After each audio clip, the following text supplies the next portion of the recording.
Então, Cris, professora Cristiane, né, na verdade, qual que é a sua área de trabalho? Eu trabalho com língua portuguesa e as variedades, então produção de textos dissertativos argumentativos, gramática normativa, gramática textual, as nuances da literatura, literatura de campo, literatura indígena, trabalho também com escrita criativa e leitura.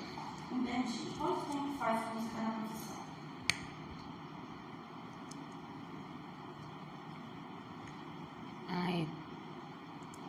Desde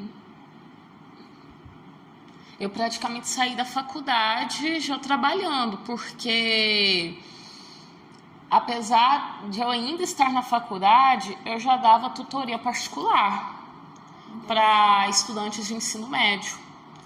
Ensinava eles a produzir redação para o Enem, o texto dissertativo argumentativo. Já tinha uma base consolidada ali de ensino e estratégia de escrita, antes de sair da faculdade.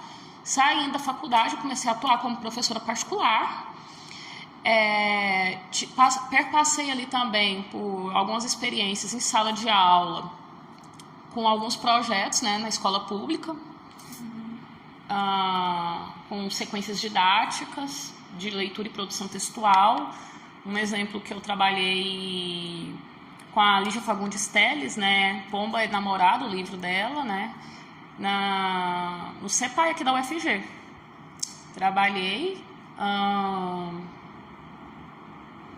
eu não consigo contar quantos anos, mas tem uma base de uns 5.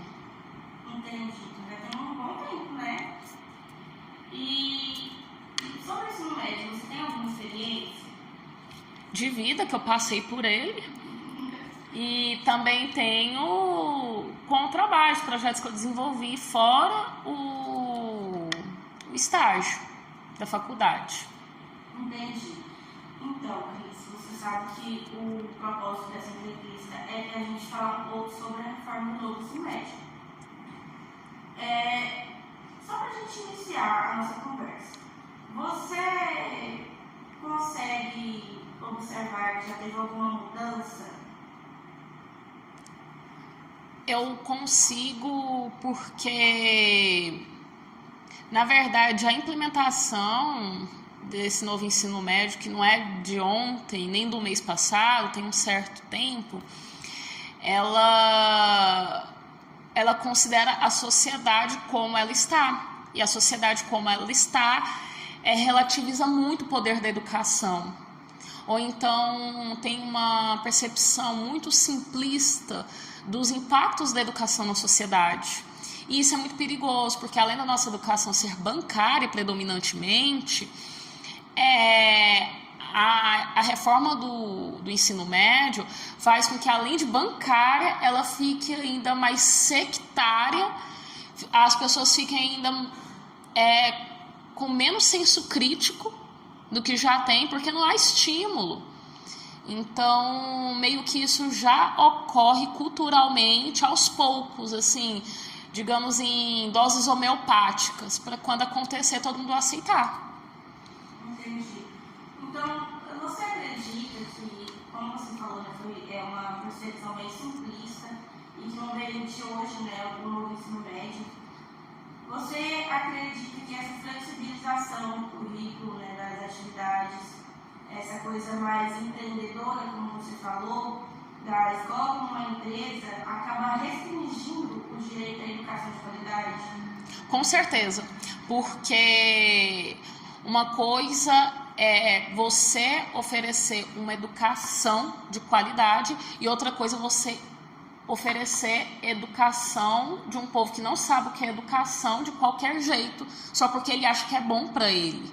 Aqui a gente está falando do que autoridades de educação sabem que vai influir para um bom funcionamento da sociedade, e não do que uma sociedade sem educação pode decidir por si mesma. O que ela pode fazer numa democracia é decidir, é eleger e é cobrar os governantes. Mas decidir os rumos da educação, uma pessoa que não é especialista em educação, não tem base, fundamentação suficiente. Eu concordo com você. E você então acredita que não houve um diálogo, né, um consentimento entre os professores, os funcionários da educação, para ter esse novo ensino médio, essa implantação? Acontece que a gente vê isso no ensino básico, no geral, tanto faz nas escolas públicas, privadas, conveniadas. Isso é muito perceptível, que a classe dos professores, a classe da educação de uma maneira geral, ela é muito desunida. Mas ela não é desunida por maldade, ela é desunida por estratégia, porque você coloca condições estressantes de trabalho para os professores, você coloca estruturas deficitárias. Uma escola, por exemplo, que está semi-depredada, não tem como ali ter um trabalho, escolas com um certo padrão, sem uma estrutura eficiente para considerar a humanidade dos alunos, se vê muito isso. E nas escolas que a gente vê, como no caso de conveniadas, que tem escolas amplíssimas, que trabalham de tudo, cinema, arte, literatura, é de uma forma muito coisificada e não humanizada. Então, quem tem a estrutura não tem a prática humana. E quem tem a prática humana não tem a estrutura.